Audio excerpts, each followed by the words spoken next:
Est-ce que ces rectangles, maintenant, sont semblables? Allons voir les côtés homologues.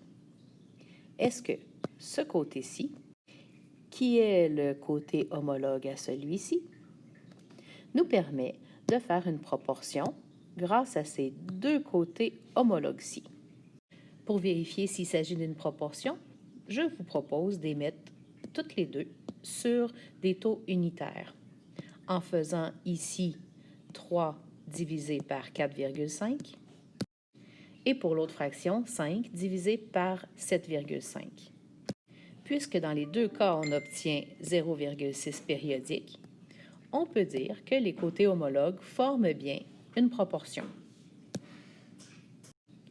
Pour s'assurer que les rectangles suivants sont semblables, il nous reste à vérifier si les angles homologues sont isométriques. Je crois que c'est clair que les angles sont des angles droits dans les deux cas, donc les angles homologues sont bien isométriques.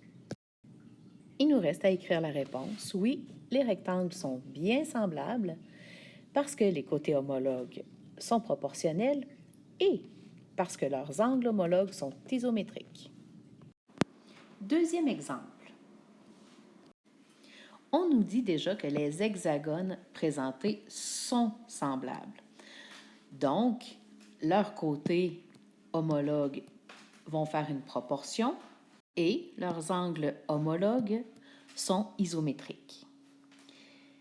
La question est plutôt de connaître quel est le rapport d'homothétie, quel est le rapport de similitude.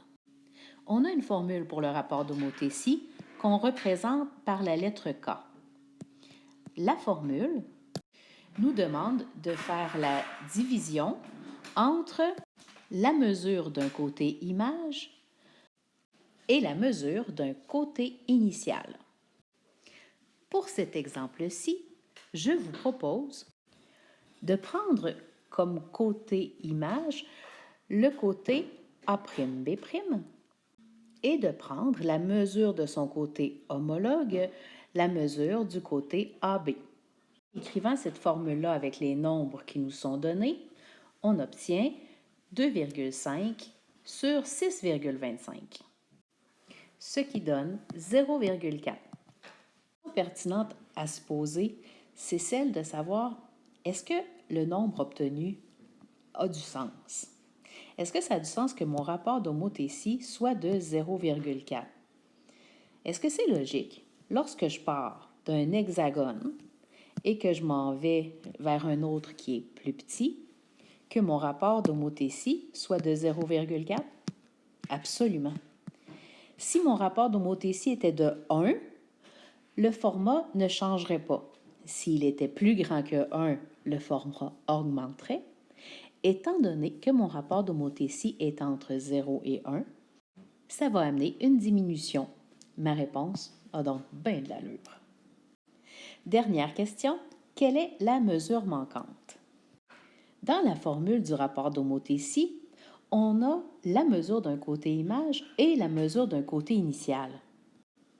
En regardant ce qu'on cherche, on se rend compte que x, ici, est un côté initial. Réécrivons donc cette formule avec toutes les informations qu'on connaît. On sait que le rapport d'homothétie est de 0,4. On connaît la mesure du côté image, qui est de 6 mètres. On voudrait bien connaître la mesure du côté initial, qui pour l'instant est de x. On va avoir besoin de faire un peu d'algèbre pour trouver notre réponse. J'ai envie d'y aller en faisant une proportion, donc j'ai besoin de deux fractions. Rajoutons un dénominateur 1 ici et utilisons le fait que le produit des extrêmes est égal au produit des moyens. On a que 0,4x est égal à 6.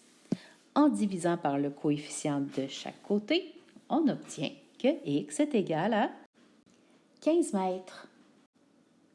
Est-ce que notre réponse a de l'allure? Est-ce que ça a de l'allure que ce côté-ci mesure 15 mètres alors que celui-ci mesure 6? Oui, ça a bien du bon sens.